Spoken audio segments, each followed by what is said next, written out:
여러분 오늘도 잘 견디고 계십니까? 김명준의 뉴스파이터입니다. 어제 방송에서요, 제가 남현희 씨와 전청조가 대체 어떤 사이인지 도통 모르겠다고 했더니요, 어떤 분이 저한테 이렇게 말씀하시더라고요. 어렵지 않아요. 딱 한마디로 정리하면 허언 대 허영, 사기 대 사치. 마지막으로 한 말이 가장 와닿았는데요. 짝퉁 대 짝퉁. 금수저가 그렇게 멋져 보였나요? 진짜 명품은 열심히 땀 흘려서 흙수저에 가득 담아먹는 그 밥맛 아닐까요? 11월의 첫 금요일 김명준의 뉴스파이터, 잠시 뒤에 이 이야기 해보도록 하겠습니다.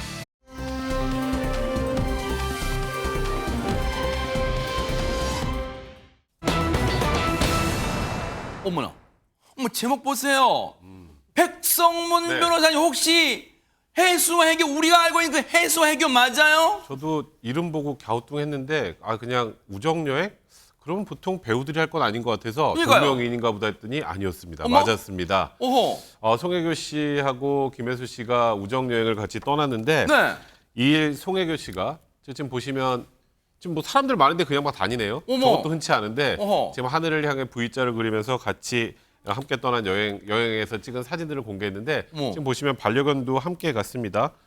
뭐 복장도 우리가 일명 말하는 추리닝, 트레이닝복 차림으로 여행을 네. 즐기는 모습인데 정말 화보 같은, 또 저분들이 또 저렇게 옷을 입고 사진을 찍으니까 와. 화보 같네요. 그러네요. 진짜 말 그대로 여행, 진짜 여행에 뭐 격식 차림, 정장 차림이 아니잖아요. 그런데 안진용 기자님, 뭐 연예인분들끼리야 친할 수 있다 치지만 저 정도로 격이 없이 진짜 편한 차림으로 여행 갈 정도 저렇게 친했나요? 일단 두 사람이 함께 참여했던 작품이 없기 때문에 언제 친해진 거야? 사람들이 궁금할 수 있죠. 그렇죠. 근데 한 업계에 있다 보니까는 두루두루 친분을 이렇게 쌓을 기회는 많이 있었습니다.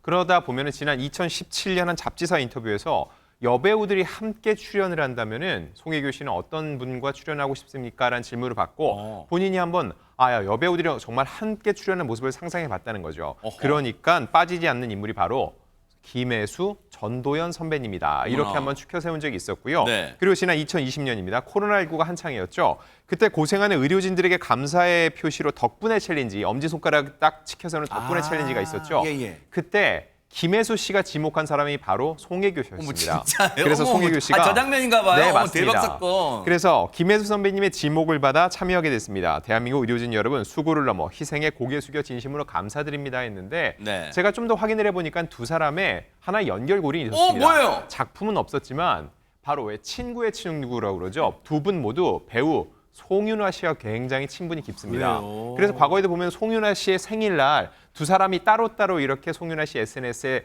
생일 축하 인사를 건네거나 함께 만나거나 이런 식의 소식이 전해진 적이 있거든요. 그 상황 속에서 자연스럽게 서로 이렇게 또 교류를 하면서 더욱더 친분을 쌓았던 것으로 보입니다. 아, 그랬군요. 우연이란 게 결코 아니었군요. 근데 장윤 변호사님, 김혜수 씨 하면은 연예계에서 후배들을 잘 챙기기로 소문난 이른바 밥 잘 사주는 언니, 뭐 그런 거 아니에요? 네, 밥 잘 사주는 예쁜 누나, 정말 김혜수 씨인데요. 특급 의리로 상당히 유명합니다.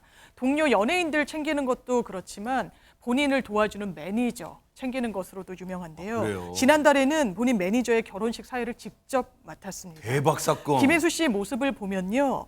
정장 차림에 올린 머리로 정말 우아한 모습 보여주고 있고요. 와. 그런데 이게 처음이 아닙니다. 이건 지난달인데 2016년도에도 매니저의 결혼식 사회를 직접 맡으면서 의리를 과시한 바가 있습니다. 저 하객분들은 눈호강 제대로 하셨네요. 대박 사건. 예, 그런 이 반응들이 상당히 많습니다. 네. 청룡 영화제에 온 줄 알았다. 이거 결혼식이지만 미니 청룡 영화제다. 정말 이 하객들 너무 부럽고 이렇게 영화제급으로 결혼식을 이끈 진행의 품격 또한 돋보인다라는 반응들이 상당히 많았습니다.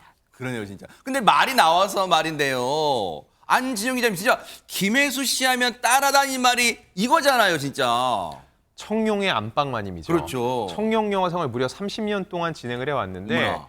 누가 상을 탈까 이거만큼 김혜수가 올해는 어떤 드레스를 입을까 이게 화제를 모을 정도였거든요. 네. 그런데 이런 김혜수 씨 올해 청룡 영화상을 끝으로 30년 만에 MC 자리에서 물러난다고 스스로 선언을 했습니다. 왜요? 이달 24일 열리는 게 마지막 이제 청룡 영화제 진행을 맡은 김혜수 씨의 모습인데요. 어허. 일단 1993년부터 진행을 맡아서 곁에 있는 파트너는 계속 바뀌었습니다. 지금 사진이 쭉 나오고 진짜 있죠. 그러네요, 진짜 대박. 정준호, 이범수, 유준상 등을 거쳤고요. 신기하다. 2018년부터는 이 유연석 씨와 환상의 호흡을 맞추고 왔습니다. 네. 그런데 또 하나 재밌는 건 뭐냐면은 네. 본인이 시상자일 뿐만 아니라 수상자이기도 했어요. 어머. 14회, 16회, 27회에서는 직접 여우주연상을 수상을 했고 역대 최다 여우주연상이기도 한데 본인이 그 위에 MC 좌석에 있다가 시상자가 이름을 부르면 올라가서 상을 받고 내려오는 굉장히 재밌는 풍경을 연출했는데 와. 사실 30년 동안 저 자리를 유지하려면 세 가지가 필요합니다. 뭘까요? 첫 번째, 일단 진행 실력. 음. 그리고 두 번째, 인지도. 인기를 30년 동안 이어왔다는 거죠. 대박. 그리고 또 하나, 뭐? 구설이 없었다는 겁니다. 아하. 그만큼 자기 관리가 철저했다는 뜻이죠. 그러네요, 진짜 깔끔하게 정리되네요. 그런데 앞서도 얘기 잠깐 나왔지만 이담 아나운서 진짜 매번 청룡영화제 시상이 할 때 김혜수 씨가 드레스를 뭘 입으니까 그 변천사를 보는 재미도 있잖아요. 그러니까요. 그 상 받는 분들한테는 조금 죄송하지만 청룡 영화제 하면은 누가 상 받을까 보다 김혜수 씨가 드레스 뭐 입을까 그러니까요. 이거 굉장히 사람들이 궁금해하고 또 네. 기대를 하시거든요. 청룡 여신의 자리에서 이제 물러난다고 하니까 이 드레스 입은 모습을 못 보게 돼서 아쉽다라는 아이고. 분들도 굉장히 많았습니다. 그러네요. 김혜수 씨가 그동안 입었던 드레스들을 좀 보면요. 굉장히 멋있습니다. 야. 일단 사진에서 보시듯이 정말 인간 트로피다라는 진짜 말이 대박이네, 절로 나올 진짜. 만큼 어머, 어머. 굉장했고요. 이런 커다란 야. 리본 같은 경우도 굉장히 잘 어울리죠. 짧은 머리, 긴 머리 할 것 없이 모든 의상과 이런 헤어스타일과 메이크업 모두가 어울렸고요. 네. 지금 보시는 것좀 파격적인 것들도 많았습니다. 네. 특히요, 재작년 같은 경우에는 짙은 그레이 컬러의 넥라인 독특한 드레스를 입기도 했는데요. 이런 거는 레이디 가가가 그래요? 또 입었던 드레스라고도 하고요. 가가 입었어요? 레이디 그렇습니다. 가가? 가가 네. 입었습니다. 그리고 작년에 입었던 드레스 같은 경우는 전지현 씨가 또 결혼식에서 입었던 드레스라고도 하더라고요. 어머, 바로 이 드레스 저겁니다. 대박 사건이. 와. 근데 저게요, 그냥 드레스 같지만 점프수트라고 하더라고요. 그게 뭐예요? 그러니까 바지인 거죠, 밑에는요. 아. 드레스 같지만. 네. 근데 김혜수 씨가 뭐 아하. 모든 색깔, 모든 어떤 디자인, 모든 게 다 굉장히 잘 어울려서 굉장히 많은 칭찬을 받고 사람들의 기대를 모으기도 했습니다. 이야. 그런데 김혜수 네. 씨가요, 20대 때는 영화제 갈 때마다 좀 씁쓸했다고 해요. 왜요? 본인이 배우의 자격으로 가는 게 아니라 약간 드레스가 너무 이슈가 되니까 그 씁쓸했다고 했는데 조금 전에 안진용 기자께서 얘기해 준 것처럼 상도 많이 받으셨는데요. 뭐 그죠? 네. 아니 근데 지금 말씀해 주신 것처럼 온통 드레스에 관심이 쏠려 있지만 앞서 말씀드린 것처럼 전현 평론 이번 달에 청룡 영화제를 끝으로 30년 만에 이제 이 시상자에서 사회자에서 내려온대요. 아니 근데 그동안 정말 특별한 의미 아니었을까요? 그렇습니다. 이렇게 청룡의 안방마님이라는 표현도 있지만 청룡의 뭐 여신, 곧 청룡 영화제가 김혜수다라는 말이 나올 그렇죠. 정도로 굉장히 상징적인 인물이었죠. 근데 김혜수 씨가 본인도 벌써 30년 하고 깜짝 놀라고 여러 가지 발언을 한 것도 화제가 되고 있습니다. 20대 초반에 청룡영화제 MC를 맡게 된 어떤 목표도 굉장히 눈길을 끕니다. 첫 번째는 당시에는 영화제에 이렇게 김혜수 씨가 초청받아 갈 일이 그렇게 많지는 않았는데 일단 진행자를 맡으면 가게 되잖아요. 네. 왜 꼭 가고 싶었냐? 가면 올해는 어떤 영화, 어떤 감독의 어떤 작품이 영화계에서 주목을 받고 이 감독님은 이런 생각을 할 수 있구나 이런 걸 좀 살펴보는 계기였다고 하고 또 하나도 있습니다. 우리나라에서 참 이 역대급 수상 소감이 가끔 나와서 사람들의 가슴을 울리는 경우가 그렇죠. 있잖아요. 현장에 가서 그 수상 소감을 들으면서 본인이 자극을 받고 배우기도 했다라고 얘기를 하는데 네. 저는 개인적으로 범죄도시에 나왔던 진선균 씨 네. 눈물을 엉엉 울면서 맞아요. 소매로 닦던 그 그랬었죠. 소감이 굉장히 화제가 됐는데 아마 김혜수 씨도 그런 여러 가지 점에서 청룡의 여신으로 활약한 것으로 보입니다. 아쉬움은 남지만 그만큼 앞서 얘기 나왔지만 자기 관리에 철저했다는 김혜수 씨라는 점에서 정말 박수받아 마땅한 분 아닌가 그런 생각 해봅니다. 정말 멋지십니다.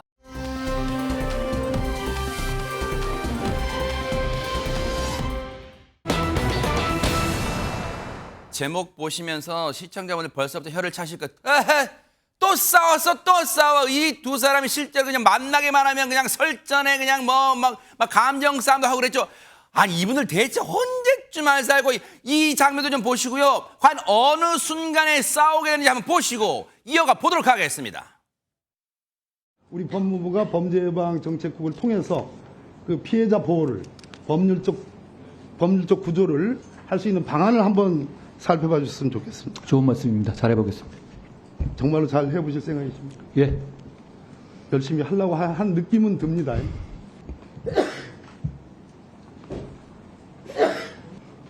아, 왜 갑자기 예산안 심사하면서 이렇게 분위기가 좋아지는지 모르겠어요. 어머? 백성원 변호사님.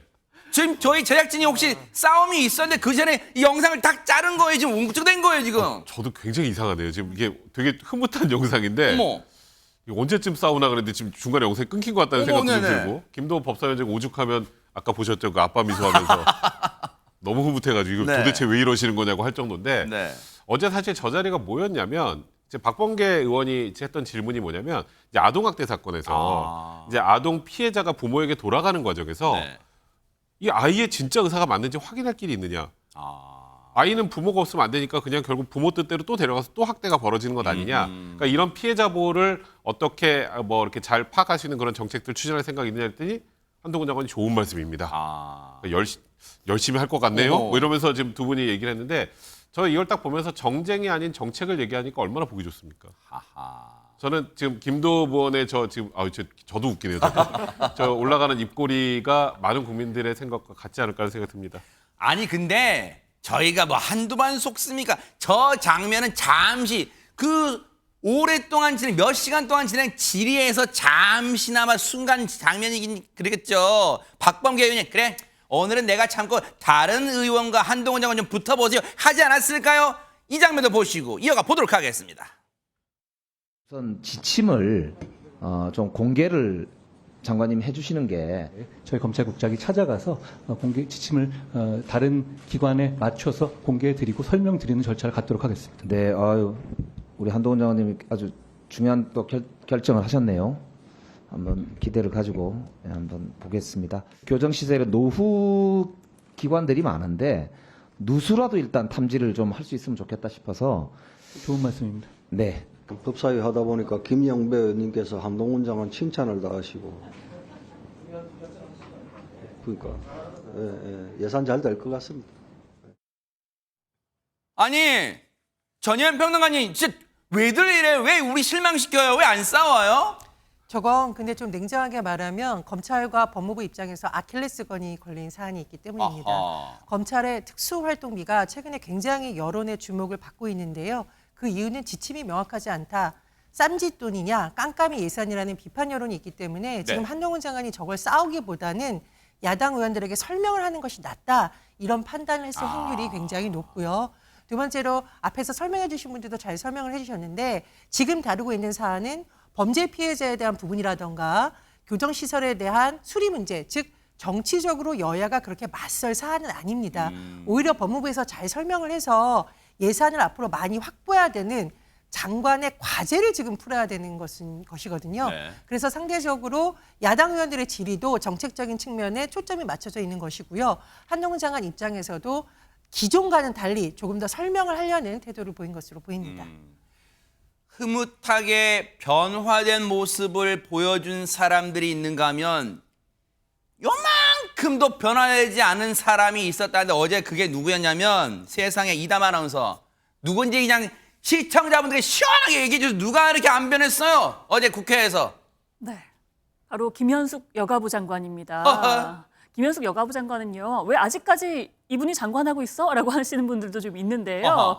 이 지난달에 김행 여가부 장관 후보자가 자진 사퇴를 하면서 후임 장관 인선 전까지는 일단 직을 유지하게 된 겁니다. 네. 그러면 네. 이 얘기 나온 김에 우리가 백문이 불여일견이라는 말도 있잖아요. 대체 어떻게 안 달라진 모습을 보여줬는지 직접 시청자분들 한번 보시고 이어가 보도록 하겠습니다.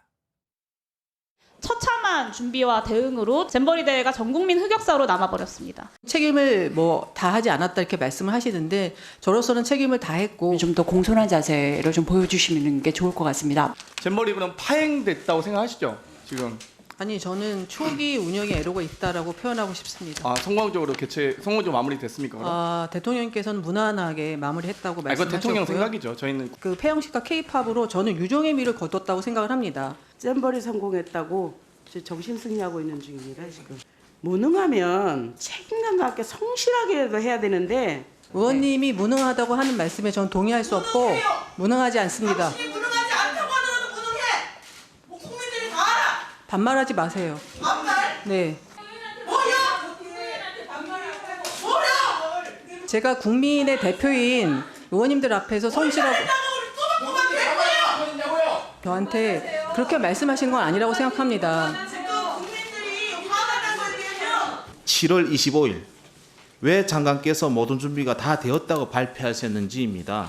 사무총장을 포함한 사무국에서 준비가 완벽하다, 전혀 문제될 것이 없다라는 얘기를 계속 들었기 때문에 저는 이게 일종의 제가 상당한 부실 보고를 받았다라고 그렇게 생각을 합니다. 부실 보고 탓으로 좀 돌리는 거예요? 이담 아나운서 네, 뭡니까? 책임 그러면? 회피성 발언을 해서요. 굉장히 질타를 많이 받았습니다. 그러니까 자기한테 보고만 잘했어도 이런 잼버리 파행은 없었다 뭐 그런 거예요? 네, 보고가 잘못됐다라고 약간 책임 회피를 하는 듯한 발언을 한 건데요. 네. 이렇게 김 장관이 계속 직을 유지하게 되면서 결국 어제 여가부대상 이제 국정감사에서 야당의 공격을 직접 마주를 하게 된 겁니다. 또 이달 말에는 감사원에 잼버리 관련 종합감사 결과가 나온다고 하거든요. 이 후속 조치도 직접 해야 될 것으로 보입니다. 아니 장윤희 변호사 앞선 번에 야당 의원 중에 일부가 이제 반말투로 하는 거 좀 그 모습은 자제돼야겠지만 어쨌든 화가 뭔가 지금 이 분노가 치미는 이유는 지금 다 보셨잖아요. 시청자분들도 장윤희 변호사님 답변 태도예요. 답변 태도. 예, 왜냐하면 잼버리 파행이라는 이야기가 나올 정도로 행사가 무탈하게 치러지지를 못했습니다. 그 전해부터 국정감사에서 잼버리가 제대로 계획되고 있고 준비되고 있냐라는 의원들의 질의, 점검이 쏟아졌었습니다. 그때마다 장관이 잘 되고 있다, 무리 없다라고 답변했었어요. 그래서 이 지역구, 김제 부안 지역을 가진 이원택 의원 같은 경우에도 폭염 호우 대책 있느냐? 그렇다고 그랬습니다. 해충, 방역 조치 제대로 되고 있느냐? 감염에 대해서는 어떻게 대비하고 있느냐? 편의시설은 제대로 돼 있느냐? 거기가 사실상 뻘밭 아니겠습니까? 그때마다 주무부처가 여성가족부이기 때문에 이 주무부처 장관으로서 잘 돼 있다라고 하는데 사실상 많은 여론의 문매를 맞을 정도로 행사와 관련해서 국제사회 비판도 있지 않았습니까? 그런데 밑에서 제대로 보고를 하지 않았다는 거. 그렇다면 장관은 현장에 한 번도 가보지 않았다는 소린가요? 그걸 잘 됐다는 이 보고서, 종이로 된 것만 믿고 추후로 점검할 몫은 장관한테 있는 겁니다. 그럼에도 불구하고 부실복을 받았다, 실패했다라는 부분에는 동의하기가 어렵다라고 하면 사실 이 부분과 관련해서 국민들이 어떻게 받아들일지 그 말이 맞다라고 생각하는 국민들은 최소한 안 계실 것 같습니다. 장윤미 변호사님이 정말 중요한 점을 짚어주셨어요. 밑에 직원들이 보고서 올리면 그대로 읽기만 하고 그냥 마는 거예요. 장관이라는 사람이. 물론 안진용 기자님 밑에 부하 직원들이 보고서 올린 걸 불신하라는 게 아니잖아요. 탁상행정이라는 말이 왜 나와요? 가만히 책상에 앉아있으니까 탁상행정이지. 현장 가봐야 될 거 아니에요. 현장을. 그렇습니다. 저 자리는요, 확인하고 책임지는 자리죠. 그래서 어제 열린 저 자리는요, 그거에 대한 책임을 묻는 자리입니다. 그런데 부실 보고가 올라왔다, 거기에서 선긋기를 한다는 것은 본인의 책임을 전혀 인정하지 않는 모습이라고 볼 수 있고요. 네. 계속적인 저 질타가 결국 이게 정치적 수사가 아니라 국민적 눈높이에 맞지 않는 행사에 대한 질타였다고 볼 수 있습니다. 그럼에도 불구하고 네. 잼버리는 유종의 미를 거뒀다, 재평가가 필요하다라고 국민의 눈높이에 맞지 않는 답변을 반복하고 있다는 거죠. 그리고 이 잼버리 파행을 질의하던 상임위 회의 당시에 의원들과 숨바꼭질을 벌인 소동에 대해서도 비판이 잇따랐습니다. 그에 대해서도 김 장관은 도망쳤다는 야당의 주장에 대해서 이 역시 지나친 표현이라고 격앙된 반응을 보였습니다. 참 답답한데 그래서 일각에서는 김현숙 장관이 여전히 유체이탈 화법을 하고 있다고 꼬집었는데 그런 유체이탈 화법이 계속 이어졌대요. 한번 보시고 이어가 보도록 하겠습니다. 제가 지금 새들어 사는 집에 문제가 많이 있는데요. 1년 전 집주인에게 수리 요청해야 됩니까? 아니면 현재 집주인에게 수리 요청해야 됩니까? 아니 예를 들어서 뭐 콘크리트나 이런 여러 가지가 냉방이 될 수 없도록 아예 지어져서 몇 년 전에 지어졌다면 그거는 전주인에게 말씀을 드려야 되는 부분이 있지요. 부지 선정이 잘못이라고 하셨어요? 그렇습니까? 부지 선정이 잘못됐습니까? 원래 관광 레저 용지로 하기로 세계연맹과 약속이 돼 있었지만 그 땅은 농생명 용지였습니다.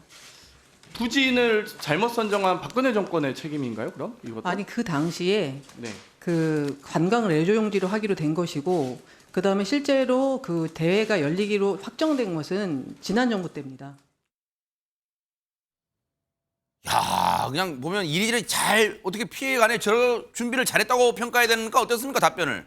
저 진짜 국민으로서 화가 나려고 합니다. 저게 주무부처의 장관으로서 더군다나 잼버리 파행, 잼버리 참사라는 말까지 나오는 상황에서 과연 장관이 할 말인지 저는 너무 의심이 되고요. 또 하나 지적할 지점이 있습니다. 저 답변을 국민들에게 결국 다 공개되는데 저 태도를 한번 보십시오. 기분 나쁜 표정으로 눈을 착 내리깔고 무슨 아이 삐진 것 같은 표정으로 위를 살펴보고 그리고 합리적인 설명도 아닌 부분이 너무나 많습니다. 아까도 지적이 나왔는데요. 밑에서 보고했고 나는 몰랐다라는 것이 과연 장관이 할 말인지 스스로 무능하다라고 지금 자인하는 것인지 굉장히 아쉽습니다. 어쨌든 이 잼버리 파행에 대해서 설명을 제대로 하고 어떤 부분은 부족했고 또 어떤 부분은 보완이 되어야 한다라는 것이 장관이 답변할 내용과 태도인데 그런 점에서 매우 부적절한 100점 만점으로 치자면 5점 정도 되는 답변이었다. 저는 이렇게 생각이 듭니다. 김현숙 장관의 유체이탈 화법으로 인한 이른바 물타기가 성공한 걸까요? 결국 상임위 회의장 이런 모습이 벌어졌습니다. 한번 보시고 이어가 보도록 하겠습니다. 그것을 도망이라든가 뭐 그런 식으로 표현하시는 것에 대해서 저는 좀 지나치다고 생각을 하고요. 저는 참고인 협의를 기다리면서 국회에서 있었음을 분명히 말씀드리고 여가부 장관을 하거나 아니면 후보자로 지명되려면 뻔뻔하고 낯짝이 두꺼워야 가능하구나. 지난 1년간에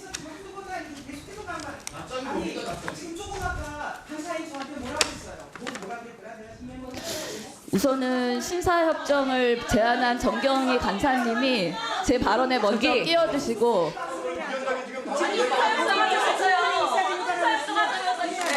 제가 요구할 게 그거 아닙니까? 간사님 성격 또 나오시네. 그게 무슨 성격하고 무슨 관계가 있어요? 아니 화장실 추격전 가지고 여러 가지 말씀을 하시는데 그런 상황을 초래한 게 국무위원이 안 나타났기 때문입니다. 화장실까지 들어가가지고 강제로 끌어내지 않았습니까? 이거는 저 폭력 행위예요. 국회에서 일어난 국회 폭력입니다. 발언하는 중간에는 개입하지는 않는 그런 모습을 계속 유지했으면 좋겠습니다. 어쩐지 백성비 사님 시청자분들 그러실 거예요. 어쩐지 앞서 그 한동훈 장관하고 박범계 의원하고 분위기 좋다 했다. 오래 안 간다 할 것 같습니다. 뒤에 이걸 보여주려고 앞에 그걸 보여줬구나 이 생각을 하실 것 같은데 뭐 김현숙 장관의 태도야 지금 앞에 지금 다들 설명해 주셨던 것처럼 설사 보고가 부실했어도 본인이 이걸 꼼꼼하게 판단하지 못한 책임이라고 본인을 낮추고 본인의 책임이라고 하는 것이 국민들이 보기에 훨씬 낫죠. 근데 그런 기본적인 것조차 지키지 못하는 김현숙 장관은 제가 봐도 장관으로 자질이 없는 것 같고 그와 별도로 국회는 여전하네요. 아까 뭐 처음에 뭐 김현숙 장관에게 질의했던 물론 의원들도 화가 났겠지만 뭐 문정보고 같은 경우는 뭐 반말도 하고 소리를 지르고 지금도 뭐 신사협정에서 중간에 말 서로 안 끊기로 하면서 서로 고성에 오가고 언제쯤 저런 모습을 안 볼 수 있을지 참 답답합니다. 11월에 때 아닌 여름 날씨가 와서 지금 불쾌지수가 높아지고 있잖아요. 국민들이요. 정말 또다시 국회 모습 때문에 정말 화가 나는 체온이 오르는 그런 하루가 되는 것 같습니다. 너무너무 화가 납니다. 진짜.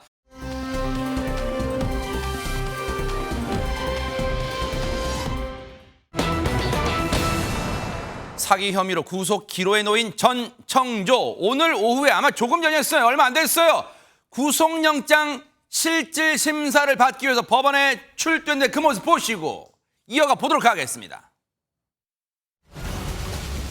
남현희 씨는 범죄 행위 전혀 몰랐나요? 미랑 계획했다는 거 사실입니까? 피해자에게 변제 어떻게 하실 계획입니까? 사기 공모한 다른 사람 없습니까? 남현희 씨 조카 폭행 의혹도 인정하십니까? 억울한 거 없으세요? 한 말씀만 해주시죠. 하실 말씀 없으실까요? 모든 혐의 인정하시는 거예요? 남현희 씨랑 공모하셨나요?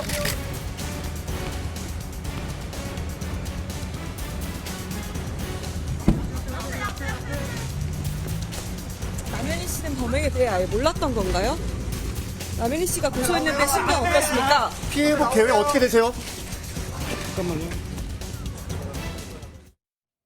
아니 백성문 변호사님 뭐 대담하게 잘한 것처럼 대담하게 뭐 언론사에는 얼굴 다 드러냈고 인터뷰해놓고 왜 지금은 확 다 뭐 가릴 거 다 가려요? 왜 그래요 지금? 저런 상황에서 말하고 싶지 않나 보죠. 지금 아하. 말씀하셨던 것처럼 거의 모든 언론의 얼굴 드러내면서 인터뷰는 다 했는데 이제 본인의 혐의와 관련된 내용 기자들의 질문에는 한마디 대답하지 않고 오늘 영장 실질심사를 받으러 들어갔습니다. 일단 영장 기재 범죄 사실을 보면 피해자가 15명, 그리고 피해액이 19억 원입니다. 일단은 뭐 많은 분들이 좀 헷갈려 하시는데 죄명은 사기지만 금액이 5억 원 이상이면 특정 경제범죄 가중처벌 등에 관한 법률 위반에 기재되어 있는 사기죄로 일단 처벌을 받게 되는데요. 금액이 커지면 형량도 당연히 올라가죠. 뭐 그런데 지금까지 나온 거는 현재까지 확인된이라는 단서가 있습니다. 그렇죠. 현재까지라고 써 있죠. 지금까지 뭐 썼던 여러 가지 그 모호화 생활들 생각하면 피해액이 19억 정도밖에 안 될 것 같지는 않아요. 아마도 피해자 숫자도 늘어나고 피해액도 계속 늘어날 겁니다. 이제 그러다 보니까 지금 기자들의 여러 가지 질문, 또 다른 혐의 뭐 조카 폭행 의혹이나 뭐 밀항에 관련된 질문이나 이런 질문들에 대해서 전혀 대답을 하지 않았던 것 같습니다. 여러 가지 혐의가 지금까지 드러난 것만도 큰데 더 드러날 수 있다는 거고 피해자도 여럿이에요. 앞서 전 청조는 다 뒤집어 쓰고 묵묵부답이었지만 어떤 입장일까요? 변호인 통해 들어보시고 이어가 보도록 하겠습니다. 네, 이틀 동안 20여 시간 동안 강도 높은 조사를 받으면서 본인의 사기 범행에 대해서 모두 인정하고 그리고 수사에 적극적으로 협조하고 있습니다. 그리고 무엇보다 피해자분들께 죄송하다는 말씀을 거듭하고 있는데요. 피해자의 피해 회복이 경제범죄에서는 가장 중요한 문제이니만큼 저희 변호인들도 향후 수사나 공판에 임할 때 이 부분에 가장 주력해가지고 변호할 예정입니다. 그럼 억울한 점은 없다라고 얘기를 하고 있는 건가요? 네, 현재 본인의 범행을 모두 인정하고 있기 때문에 억울하다고 하는 부분은 없습니다. 피해 액수 20억 원 가까이 되는데 그거 예, 전부 인정하고 있고요. 언론에 보도된 피해액과 실제 피해액이 거의 비슷합니다. 억울한 점은 없다. 그렇다면 일단 자기 죄는 인정하는 모습을 취하고는 있는데 중요한 게 장윤미 변호사님, 피해액과 피해자 수와 피해액이 지금보다 더 늘어날 가능성도 있다는 거 배제할 수 없어요. 혹시 지금 영장 심사가 이제 시작된 지 얼마 몇 시간 안 됐습니다만 구속 가능성 조심스럽게 전망해 본다면요. 구속 가능성이 높은 사건일 수밖에 없습니다. 일단 피해 액수도 20억 원에 가깝게 육박한다는 것이고요. 그리고 전 청조 같은 경우에는 누범 기간이 있습니다. 형 집행 종료가 된 이후 3년 이내에 이종이든 그러니까 다른 사건이더라도 범죄를 저지르게 되면 가중해서 처벌받습니다. 장기형의 2배까지 선고가 가능하도록 되어 있으면 이렇게 중한형이 예상되는 상황에서는 영장실질 단계에서 당연하지만 도주나 증거인멸의 우려 또한 높다라고 판단할 수밖에 없습니다. 특히 도주 우려가 높다라고 보는 것이죠. 그렇기 때문에 전 청조는 물론 뭐 반성을 해서 자백을 하고 있을 가능성도 있겠으나 이 영장실질에서 만약에 증거가 이렇게 차고 넘치는데 부인을 한다? 그렇다면 더 증거인멸과 도주 우려가 높다라고 판단받는 겁니다. 어쨌든 전략상 이런 선택을 자백이라는 형태로 했을 가능성도 높지만 이런 누범 기간이라는 점 등으로 인해서 영장 발부 가능성은 높다고 판단됩니다. 지금 보세요. 잠시 언론의 그 사진에 담긴 전 청조 얼굴 잠깐 나왔잖아요.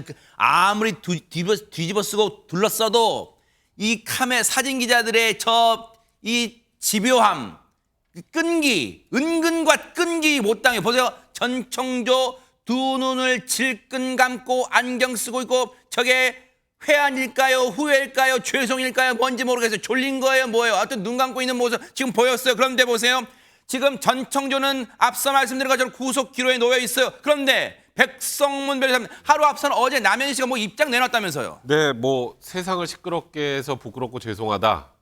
시끄럽게 맞대응하기보다 조용히 수사에 적극 협조하고 모든 증거를 수사기관에 제출할 것이다라는 변호인 입장이 나왔는데 이거는 그렇습니다. 사실 뭐 남현희 씨가 피해자인지 아닌지 뭐 수사를 계속 하겠습니다만 설령 피해자라고 하더라도 세간의 시선은 굉장히 싸늘합니다. 왜냐하면 우리가 계속 봤던 그 비땡땡 그 슈퍼카에 예. 뭐 명품 가방에 뭐 하룻밤에 1박에 1,200만 원 넘는 그런 풀빌라 사진들을 본인 SNS에 게시하면서 과시를 해왔단 말이에요.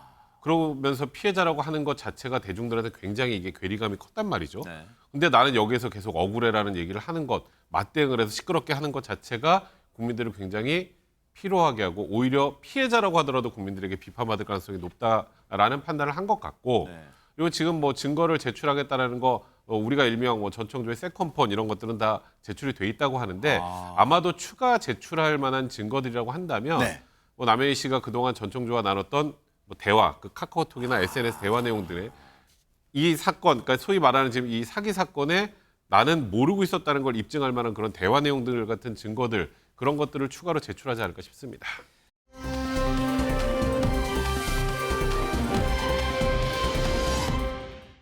전청조와 남현희 씨 사이에 엇갈리는 입장을 여러 가지 있는데 그중에 또 첨예하게 갈리는 게 지금 고가의 3억 넘는 고가의 그 외제차 있잖아요. 그걸 놓고도 입장이 첨예하게 달라요. 그 얘기 차례대로 들어보시고 이어가 보도록 하겠습니다. 상위 0.01%의 학부모님들을 만나고 그러니까 대면을 하려면 옷을 명품을 꼭 입어야 된대요. 그리고 차도 고가의 차를 타야지 엄마들 사이에서 말이 안 나온대요. 그 벤틀리는 현금 주고 사신 거예요? 네, 맞아요. 남현 씨가 네. 드링크로 벤틀리를 타고 싶다고 말을 했었고. 네. 물론 여러분들은 그런 생각 하실 수도 있어요. 아니 범죄자 전청조 말을 뭘 믿어요? 라고 하겠지만요. 아직은 이 사건이 결론이 확실히 나거나 재판이 이 결론 난 게 아니죠. 그렇기 때문에 지금은 주장은 또 주장대로 제가 들려드린 차원이라고 여러분 이해를 좀 해주세요. 근데 보세요. 이 고가의 3억 넘는 외제차에 대해서 보세요. 앞서 남현희 씨는 자기는 그런 거 부담스러워서 싫다고 했는데 전청조 사줬어요. 이거잖아요. 근데 전청조 뭐라요 지금? 장윤 변호사님. 남현희가 사달라고 했어요. 그랬다는 거 아니에요 지금? 말이 완전히 엇갈리죠. 그리고 자동차 등록 원부가 MBN 취재 결과 공개가 되기도 했습니다. 거액의 소유권은 남현희라고 분명하게 나와 있거든요. 자동차의 소유권을 넘겨받는 데 있어서는 여러 관련 서류가 필요합니다. 그렇기 때문에 이걸 과연 몰랐다고 할 수 있느냐 물음표가 쳐지는 부분이 있는데 네. 여기에 대한 남현희 씨 측의 주장 내용은 이렇습니다. 정말 몰랐다는 것인데요. 일단 남현희 씨의 동생으로부터 깜짝 프로포즈 그리고 어떤 선물, 이벤트를 위해서 전청조가 관련 서류, 주민등록 등본 등을 남동생을 통해 받았다는 겁니다. 그리고 차량 구입을 남현희 씨의 명의로 다 구매를 완료한 뒤에 정말 서프라이즈 파티, 이벤트를 벌였다는 건데 그 영상을 보면 남현희 씨가 매우 무척 놀라고 기뻐하지만 정말 알지 못했다는 정황이 담겨 있다는 게 남현희 씨 측의 주장입니다. 아니 백성원 변호사님 제가 쓸데없는 궁금증인지 모르겠지만 그게 이른바 결혼 프로포즈의 깜짝 선물로 참 대단한 양반들이네. 진짜 3억 넘는 고급 외제차를 깜짝 프로포즈로 준다는 거예요. 그런데 보세요. 근데 그 벤틀리 소유주가 지금 남현희 씨로 돼 있잖아요. 근데 소유주가 남현희 씨로 되려면 이 개인의 신분증이 필요한데 그 신분증을 남현희 씨 남동생이 슬쩍 가져와서 전청조에게 줬다는 건데 아니 그럼 혹시 제가 쓸데없는 궁금증인지 모르겠지만 이건 죄가 안 되는 거예요? 그 정도는 죄는 되진 않습니다. 아 그래요? 그거는 죄는 되진 않는데 사실 이걸 남현희 씨가 뭐 물론 본인이 억울할 수도 있겠죠. 근데 어쨌건 흔쾌히 잘 받아서 인스타 SNS에 계속 올렸잖아요. 저걸 아예 안 타고 그 주차장에 처박아 놓은 거 아니잖아요. 아니 그러니까요. 그러니까 예를 들어서 그걸 이거 난 도저히 못 받겠다 뭐 거부했던 것도 아니잖아요. 네. 근데 계속 벤틀리 구입 사실 전혀 몰랐으면 뭐가 달라지나요? 지금 저렇게 타고 다녔잖아요 지금. 뭐가 달라지는 건 하나도 없잖아요. 네. 그러니까 제가 아까 그랬죠. 남현희 씨 측에서 이제 뭐 시끄럽게 대응하지 않겠다 뭐 이런 얘기가 아마 이런 부분들 때문일 거예요. 사실 지금 아마 뉴스파이터를 보시는 많은 시청자분들이 남현희 씨가 아무리 피해자라고 하더라도 저걸 보고 남현희 씨 참 불쌍하네라고 생각할까요? 저는 그런 생각이 좀 많이 듭니다.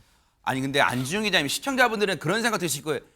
남현희 씨의 말이 진정성이 있으려면 자 보세요.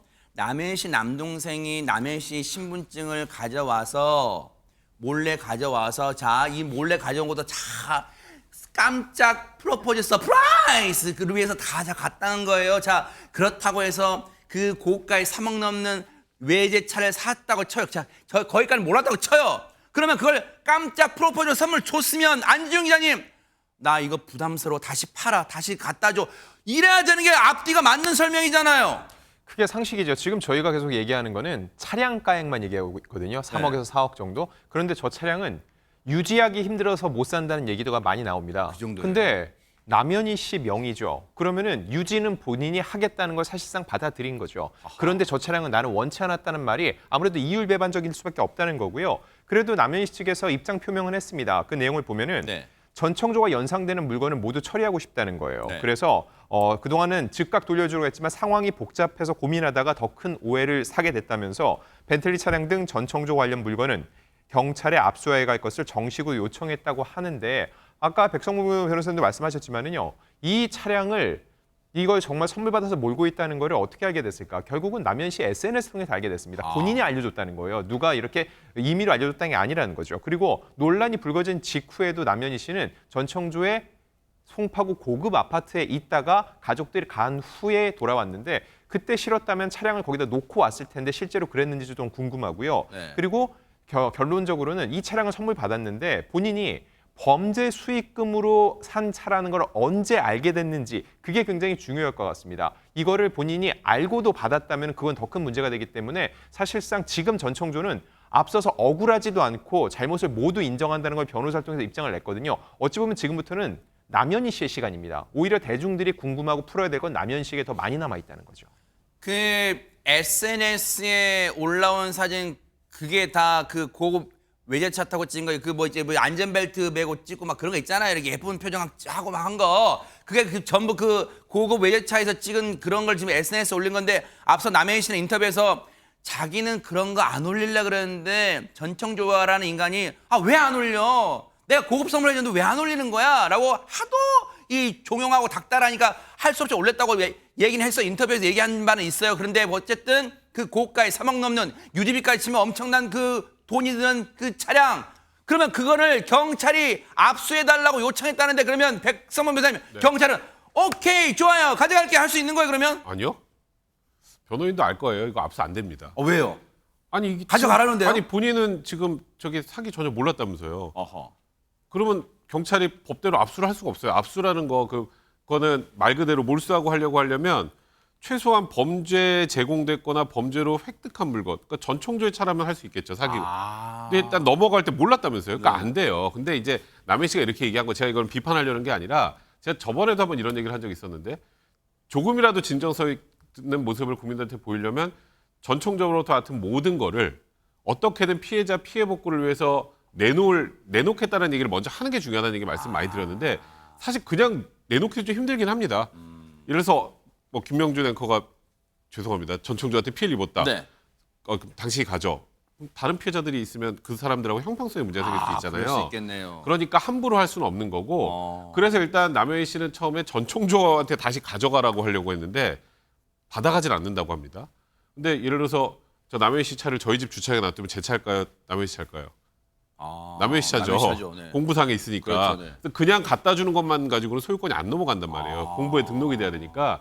그래서 지금 여러 가지 상황에서 내가 객관적으로 할 수 있는 게 없으니 경찰이 차라리 압수라도 해줬으면 좋겠다는 취지의 입장을 밝힌 거지 현실적으로 경찰이 압수할 방법은 없습니다. 아니 그럼 보세요. 차량을 압수해달라고 경찰이 요청했지만 경찰이 현행 법적으로 가져갈 근거는 없다는 거예요. 그러면 장유미 변호사님. 남현희 씨는 그동안 전청조란 인간으로부터 저 차 말고도 고가의 뭐 명품 백 등등등 많이 받았다고 본인도 밝혔잖아요. 그런데 그거를 지금까지 고스란히 갖고 있다고 했잖아요. 그러면 그거 혹시 몇 개라도 팔아서 변제할 요량으로 피해자들한테 변제할 요량을 뭐 팔았다는 얘기 나오고 있어요? 그런데 남현희 씨 측은 이게 하기 싫어서가 아니라 할 수 없어서 못하고 있다라는 입장인 것 같습니다. 일단 차량 같은 경우에는요. 일단 상황이 너무 복잡하고 이걸 돌려주는 방식도 그래서 뭐 소송을 걸었다 이런 이야기까지 나오고 있으니까요. 그래서 하지 못했다라는 것이고요. 물론 고가의 선물, 의류, 가방 굉장히 많은 부분을 받았죠. 그렇지만 결과적으로는 이거를 매각해서 현금화해서 갚을 생각까지는 할 수가 없었던 것이 피해자가 정확히 누구인지 그렇고 피해자별로 금액은 얼마나 피해를 받는지 이게 당사자들을 만나서 접촉을 해서 확인하더라도 그게 과연 맞는지 자체는 남현희 씨가 좀 모를 수 있는 부분이 있습니다. 그래서 차량 같은 경우도 3억이 넘는다라고 하지만 또 다른 측면에서 보면 이 법원에서 이렇게 유체 동산으로 이게 동산으로 있는 부분을 소비하기 쉬운 현금화하는 것도 좋지 않게 판단하는 경우들이 있거든요. 이런 측면 때문에 본인이 매각해서 변제에 이르지는 못했다고 주장하고 있는 상황입니다. 아니 그러니까 제가 진작에 앞서 전현평 제가 진작에 그런 가정을 했잖아요. 자, 남동생이 자기 신분증을 전 청조한테 몰래 넘겨줘서 전 청조가 서프라이즈 그 프로포즈 파티로 3억 나오는 외차를 줬어요. 그러면 그 과정은 몰랐다고 3억짜리 차를 받았으면 어머 놀라 이게 아니라 나한테 왜 이래 나 이런 거 갖고 싶지 않다니까 다시 팔아 아니 네가 가져 해야 되는 게 맞잖아요 진짜 원래 관심이 없었다면. 그렇습니다. 과거에 일부 연예인들이 고가의 차량을 선물 받았는데 나중에 상대방이 선의로 준 것으로 알고 받았다라는 그 설명을 한 적이 있죠. 근데 대중들이 그렇게 곱게 받아들이지 않았습니다. 3억 8천만 원 정도로 알려진 이 차량을 정말로 부담스러워서 안 갖고 싶었는데 가졌다고 하기에는 기자님께서 말씀해 주셨듯이 유지비도 많이 들고 또 전청조 씨가 그동안 SNS나 이런 데 너무 명품 자랑하는 걸 좀 많이 올렸다 보니 대중들이 보기에는 좀 부담스럽다고 하면서도 사실은 좀 즐기는 것 아니냐 이런 의심하는 여론이 있는 것으로 보입니다. 네. 물론 이제 법적인 설명을 들어보면 남현희 씨 측은 전청조 도피 중이다. 어디에 있는지 몰랐다. 즉 돌려주고 싶어도 돌려줄 수 없는 상황이었고 또 차를 돌려줄 경우에 공범 누명을 쓸 우려도 있었다라는 입장을 밝히고 있습니다. 즉 본인은 사기 공범이 아니라 피해자다, 이용되었다. 전청조의 사기 행각이 결국은 남현희 씨한테 마지막으로 오려고 하다가 들통이 난 거다라는 주장을 하고 있습니다만 제가 말씀드렸듯이 그동안 남현희 씨가 한 행동이라든가 이런 부분이 앞뒤가 안 맞는 부분이 있다. 좀 이런 의심이 드는 대목도 많습니다. 왜냐하면 그런 앞뒤가 안 맞다고 충분히 합리적으로 의심하죠. 왜냐하면 보세요. 그 유명 얘기할게 월간조선 그 인터뷰 나온 게 지난달 25일인가 되잖아요. 그 인터뷰로 지금 이게 세간에 알려지게 됐잖아요. 그러면 보세요. 지금 차를 돌려주고 싶은 마음이 든 게 그 인터뷰 이후에 갑자기 불거지니까 든 거 아니에요. 그러면 그 전에까지는 아무런 이 비싼 차를 4억 가까운 차를 타면서 아무런 그러면 자 이왕 얻은 거 그냥 잘 타고 다니자 그런 마음 들었다는 거예요? 그럼 그때는 아무 생각 안 들다가 갑자기 이게 전청조란 인간이 실체가 막 드러나고 언론 드러나니까 이제 막 돌려주겠다는데 그때 도피 중이라 연락 안 되니까 못 돌려줬다는 거예요 지금?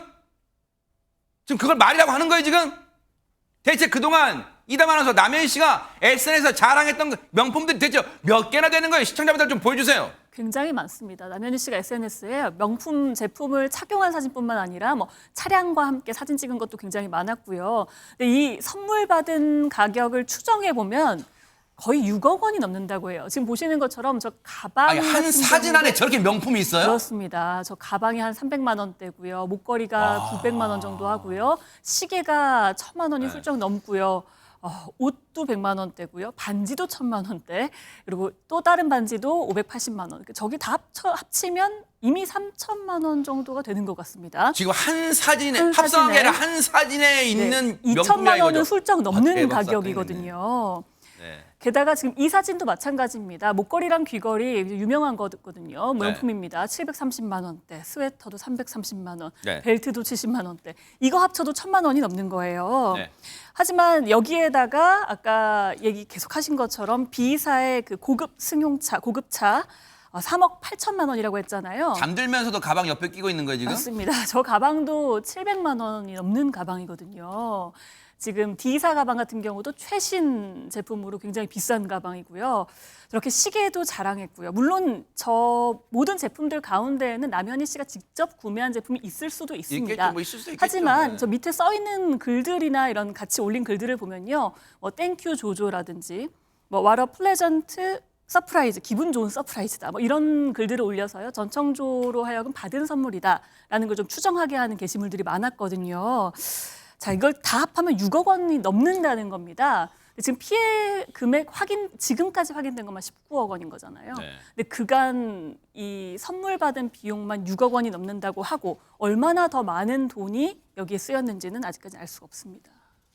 앞서 남현희 씨와 전청조가 인터뷰한 매체는 제가 잠시 잘못 말했는데 유명 월간지 여성조선이었습니다. 제가 잘못 말했어요. 여성조선과 인터뷰 이후에 이제 이게 막 만천하에 드러나게 된 거예요. 근데 앞서 저렇게 많은 고가의 명품들을 선물 받게 된 것을 두고도 전청조, 남현희 씨 두 사람 말이 달라요. 그 얘기 좀 들어보시고 이어가 보도록 하겠습니다. 저한테 계속 선물을 사주는데 계속 거부를 하면 본인이 쇼핑하고 온다고 하고 엄청 많은 명품을 사서 그냥 세팅을 해놔요. 뭐 여성복이랑 가방이랑 이런 거를. SNS에 올린 건 남현희 감독님 네, 의사예요? 왜냐하면 제가 안 올리니까 왜 안 올리냐고. 좀 올리라고. 그러니까 사줬는데 왜 안 올리냐고. 그러니까 서운해했어요. 그리고 본인하고 찍은 사진도 올리기를 바랬는데 제가 그거는 좀 못하겠어가지고. 들으셨죠? 안진용 기자님. 저 SNS에 고가 명품으로 치장해서 올린 건 난 정말 진짜 나는 나 진짜 그런 거 진짜 천성적으로 안 좋아하는데 올리고 싶지 않았는데 전청조가 사준 전청조가 왜 안 올려? 왜 안 올리는 거라고 하도 닥달해서 올린 거랍니다 지금. 네, 그거에 대한 전청조의 입장이 있었는데 그걸 먼저 말씀을 드릴게요. 네. 남현희 씨가 SNS를 미친 듯이 해서 제발 하지 말라고 엄청 싸웠다. 직원을 구해주면 휴대전화 덜 만질 거냐고 마케팅 직원을 구해줬는데도 SNS 너무 많이 해서 싸웠다. 그래서 내가 SNS 올리라고 했다는 건 말이 안 된다는 주장인데 자, 이런 전청조의 주장이 사실이라는 걸 가정을 하고 합리적 의심을 해볼게요.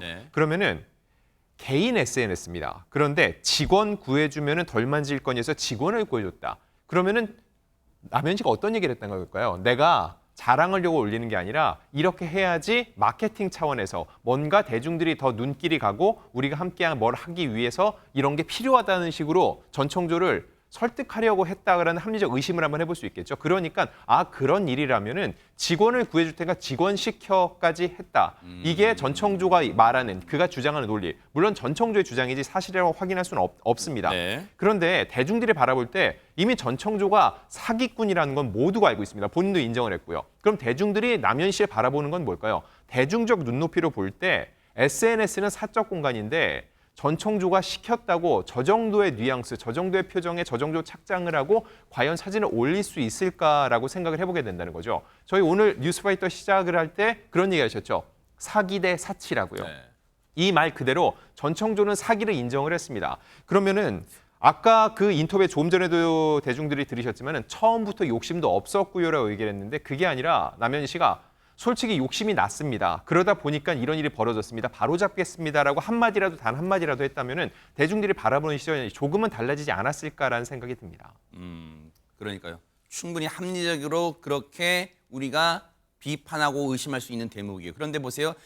이 논란 중에 핵심은 또 하나 있죠. 바로 전청조의 성별 논란이었어요. 관련해서도 얘기 좀 들어보시고 이어가 보도록 하겠습니다.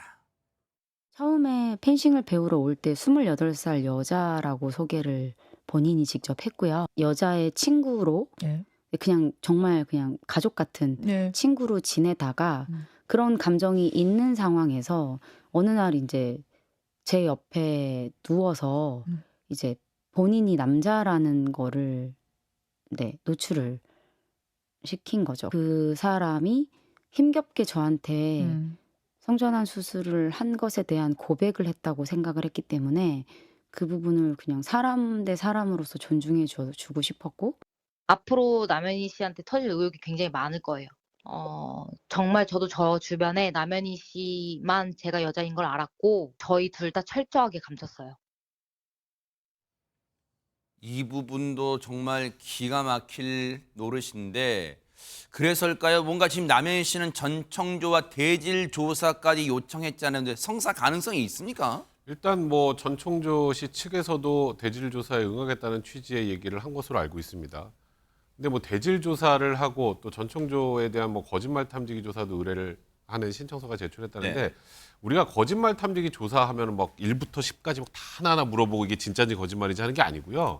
아주 간단한 질문 한두 개만 하는 거예요. 아, 그래요? 그러니까 예를 들어서 성범죄가 벌어졌을 때 뭐 성폭행을 한 적이 있느냐 없느냐 뭐 이런 거 가지고 yes or no 가지고 하는 게 거짓말 탐지기 조사지 저게 뭐 남자인 걸 언제 알았고 뭐 이게 진짜인지 같이 이렇게 탐지하는 게 아니에요. 꼬리에 그래서 꼬리를 무는 질문하는 게 아니에요. 거기다 지금 전 청조가 어쨌건 사기 범행을 다 인정하면 거짓말 탐지기를 조사를 할 이유가 별로 없죠. 그래서 거짓말 탐지기 조사라는 거에 대한 그 대중들의 생각과 실제 하는 거짓말 탐지기는 완전 달라요. 그래서 저는 개인적으로 거짓말 탐지기는 할 가능성이 별로 없을 것 같고 대질 조사는 근데 뭘 가지고 할까요?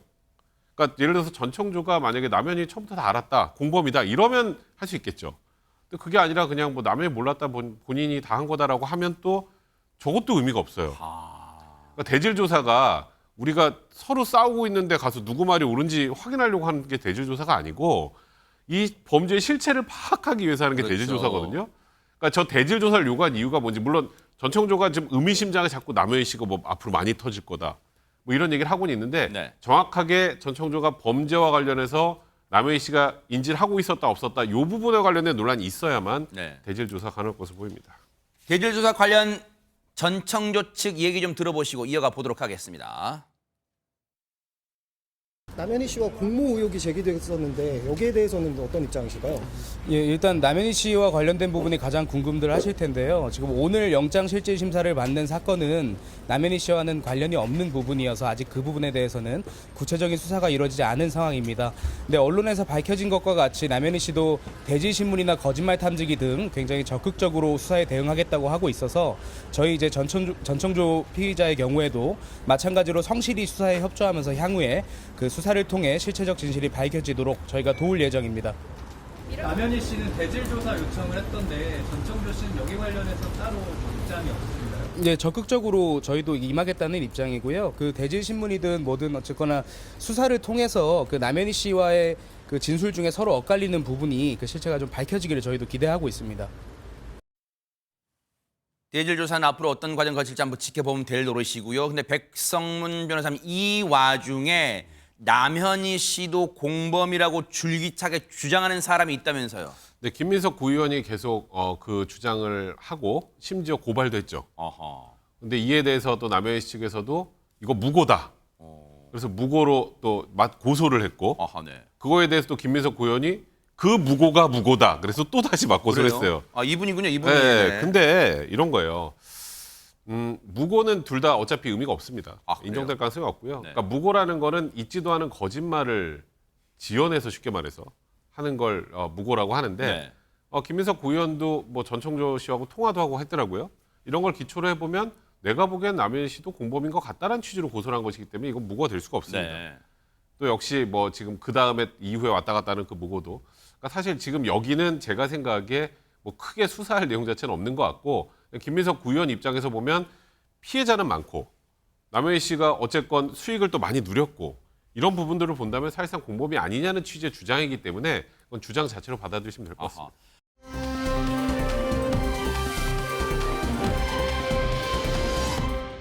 이 사태에서 비교적 상대적으로 논외에 있었던 사건 하나가 있어요. 바로 남현희 씨가 원장으로 있는 그 펜싱 학원에서 성추행 사건이 있었다면서요. 이담 아나운서 이거 어떻게 된 내용입니까? 네, 남현희 씨 펜싱 아카데미 소속 코치가요. 이 아카데미에 다니는 여고생을 대상으로요.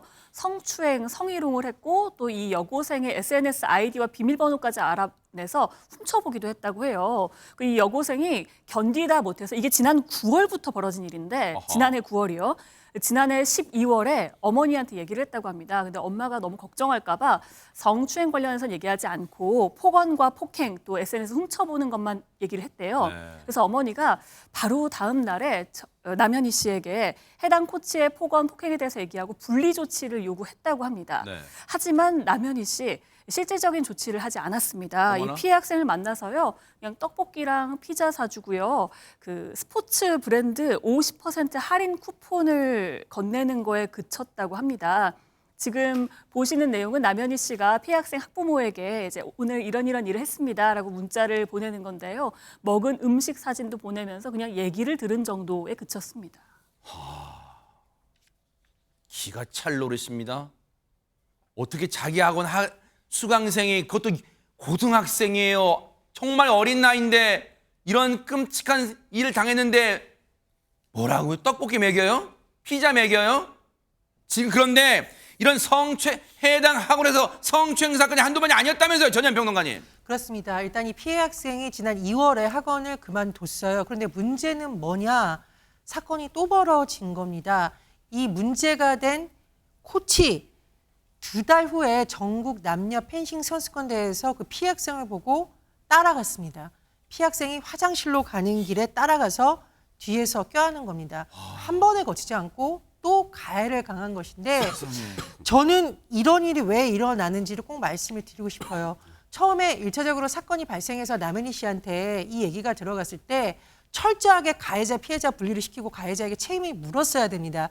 그런데 그렇게 하지 않았기 때문에 또다시 이런 문제가 발생했기 때문에 제가 보기에 남현희 씨의 책임은 결코 가볍지 않다 이렇게 보이고요. 네. 두 번째로 이 피해학생의 모친이 이제 이 알고 펄펄 뛰면서 남현희 씨에게 연락을 했겠죠.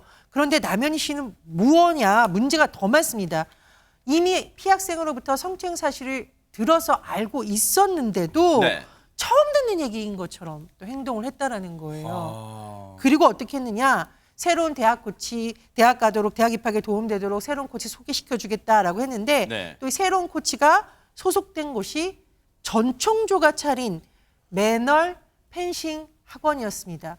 문제를 대충 풀고 어떻게 피해자를 회유하려다 보니 이렇게 추가적인 계속 문제가 발생한 것으로 보입니다. 기가 찹니다. 그런데요, 이로부터 한 달 뒤 전청조와 남현이는 이 사건을 덮으려고 말맞춤을 시도하는 정황이 포착됐습니다. 그 얘기 좀 들어보시고 이어가 보도록 하겠습니다. 좋아, 알겠어. 이거는 우리가 해결해야 돼요. 장 감독님, 저희 이거 해결해야 돼요. 공부하고 알고 사실이다. 한 아이와 10번 이상 아이디 끔찍해하는 있었어요. 이제 법적으로 할 수 있는 부분이 뭔지 저희 쪽 가족 중에 경찰도 있고 검사도 있고 군대 갔다 오세요. 최대한 어른들이 일을 맞추자. 이게 가장 급하지 않을까. 기가 차죠. 정확한 내용은 알아듣지 못하겠지만 지금 나오는 표현 보세요. 그 코치 군대 갔다가 와세요. 그냥 우리끼리 말만 맞추면 돼요. 이따위 말을 하고 있어요. 장은민 변호사님. 그렇습니다. 이게 전형적인 2차 가해가 아닐 수 없고요. 뭔가 말 맞추고 이 진상을 오히려 감추려고 급급해하는 모습이 있는데 실제로 학생에게도 입에 담지 못할 이야기를 하면서 추가 고통을 줬다는 사실까지 드러나고 있습니다. 어떤 내용이냐면요. 지난 7월 2일에 있었던 일입니다. 전청조가 이 피해 학생을 따로 불러서 차 안에 태웁니다. 그러면서 그 자리에서 너 왜 개인 레슨 하러 학원에 나오라고 하는데 나오지 않니? 라고 물어요. 그러자 학생이 아무개 코치 때문에 이제 아무래도 나가기가 불편하다는 취지로 답변을 하니까요. 네. 너 아무개 코치랑 했냐? 내가 경호원을 대동해서 데리고 다니는 이유가 있다. 내가 해킹을 해서라도 너 선수 생활하는 것을 막을 수가 있으니 SNS 비밀번호를 달라라고 학생을 압박합니다. 세상에. 이 학생 아마 굉장히 두려웠을 거예요. 그 상황을 모면하고 피하고 거기에서 벗어나기 위해서 저 플레레 단체전 하러 나가야 됩니다라고 이야기를 하면서 차를 빠져나왔는데 너무 충격을 받은 나머지 바깥에 서 있던 다른 선생님, 친구들을 보는 순간 쓰러져서 119 구급차에 실려갔다고 합니다. 아니 근데 보세요. 백성문 변호사님. 남현희 씨에 대해서는 이 사기건은 앞으로 뭐 이 법적 다툼 공방이 치열할 것 같긴 하지만 근데 이 지금 펜싱 학원에서 일어난 이 성추행 사건의 이 전후 정황 관련해서는요. 남현희 씨의 책임이 결국 가볍지가 않을 것 같다는 생각도 드는데요. 뭐 지금 현재 나와 있는 것보다 좀 더 자세하게 확인을 해봐야겠습니다만 지금 이 생겼던 성추행 피해와 관련해서 남현희 씨가 뭐 어쨌건 뭔가 덮고 은폐하려고 했던 것처럼 보이죠. 네. 제가 단언을 하지 않겠습니다. 네. 그렇기 때문에 이에 대해서는 어떤 책임을 져야 될 가능성도 분명히 있는 것 아하, 같고 네. 일단 전청조 같은 경우는 특유의 수법이 아까 뭐 경호원 내가 왜 데리고 다니지 않느냐. 그다음에 이제 이 성추행을 했던 일단 강사 해당 코치가 극단적 선택을 하니까 이후에 뭔가 법적인 문제가 발생할 수 있을 것 같다는 생각이 들잖아요. 그러니까 전청조가 또 여기서 우리나라에서 제일 유명한 대형 로펌의 사진을 딱 올리고 변호사들과 준비 완료. 공격을 하실 건가요? 제가 할까요? 이렇게 적기도 했습니다. 남현희 씨는 이 사진 본인의 SNS에도 올렸습니다. 저거잖아요. 지금 우리나라 제일 잘 나가는 김앤장 로펌 그 사진을 올리면서 그리고 앞서 말 맞춤하는 정황 포착된 그 음성에서 뭐라고 그랬어요? 전청조 음성이 또렷이 그러잖아요. 저희 집안에 경찰도 있고 검사도 있고 막 그런 얘기를 아무렇지도 않게 떠들어요. 그러면서 늘 입만 열면 안진용 기자님 지금까지 드러난 녹음 파일 등을 보면 전청조는 입만 열면 과시욕, 허세욕, 자기 집에 검사 뭐 있다, 내가 네 변호사님이 대줄 수 있다, 뭐 등등등 입만 열면 저런 얘기를 해왔어요. 원래 하나의 거짓말을 막기 위해서는 두 개가 필요하고 두 개를 막으려면 네 개가 필요한데 전청조는 전형적인 그런 자세를 보이고 있습니다. 그런데 중요한 건 전청조는 유명인이 아닙니다. 결국은 이 피해자의 학부모 역시 남현희 씨에게 이 어려움을 토로하려고 했고 문제를 풀려고 했던 거였죠. 그런데 결국은 뭐였죠? 나중에 전청조가 올렸던 저 로펌 사진을 남현희 씨가 또 올리고 있습니다. 결국 나는 이런 힘을 얻고 있다라는 하나의 강조로 보일 수밖에 없는데 아니, 그 대목이 이해가 안 된다는 거예요. 자기는 여기에 아무 관련도 없다는데 어떻게 그 사진을 자기가 다시 올려요? 그 로펌 사진을. 이렇게 놓고 봤을 때 물론 아까 그 성추행 의혹 또 그렇게 제2차 가해가 될 수 있는 말은 분명히 전청조가 했지만 결과적으로 볼 때는 남현희 씨 역시 이 사태로부터 결코 자유로울 수 없고 어느 정도의 책임을 느껴야 된다는 겁니다. 자, 진짜로 피해자인지는 앞으로 수사 그리고 혹시라도 나중에 진행될 재판 과정에서 분명히 드러날 거라고 봅니다. 뉴스파이터 눈 부릅뜨고 따라붙어 보도록 하겠습니다.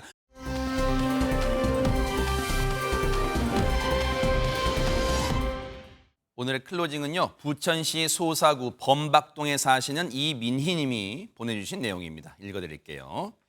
제 삶은 한편의 영화 같았습니다. 뜻하지 않게 하던 일을 그만두고 외식업 프랜차이즈를 했는데 3년 만에 폭삭 망했어요. 이후 강남 유명 빙수 카페에서 6년 반을 정말 열심히 일하며 살았는데 건강이 나빠져 결국 그만뒀죠. 이런 저를 회복시킨 건 걷기였어요. 매일 집 뒷산을 걷다가 엊그제는 항동 철길을 걸었어요. 아, 이거 유명한 데잖아요. 걷다 보니 철길에 적힌 힘을 주는 글귀들이 눈에 들어왔고 제가 새롭게 가야 할 길이 어떤 건가를 결심하게 됐어요. 뉴스파이터도 저 응원해 주실 거죠? 이렇게 보내주셨습니다. 이민희님, 어떤 길을 가더라도 자신 있고 당당하게 가시길 응원하겠습니다. 힘내시기 바랍니다. 김명준의 뉴스파이터 여기서 마치겠습니다. 함께해 주신 여러분 고맙습니다.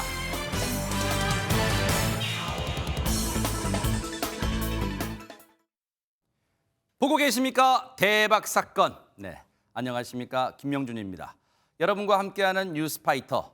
다양한 소식과 뉴스를 보고 싶으시면 화면 오른쪽을 꾹 눌러 구독해 주시길 바랍니다.